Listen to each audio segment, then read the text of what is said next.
Okay, well, it's been running 4 or 5 hours now.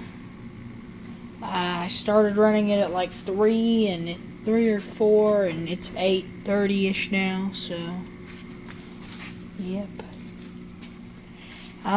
So let's check.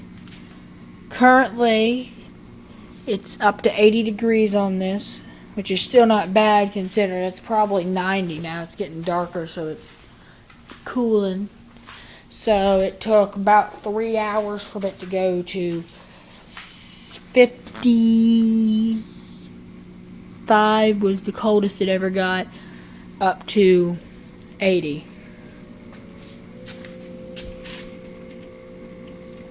And I'm sure if I were to throw some ice in there, it would cool right back down.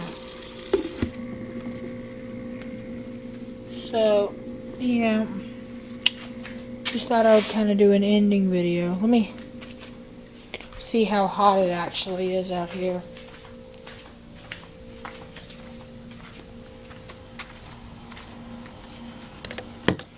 Okay, let me look here. So, it's right around,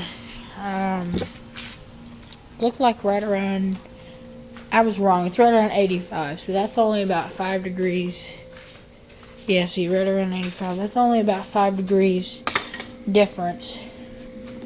But it's still you can still feel it is cold. It's not warm. So I'm happy with it. I guess it all worked. So, yep.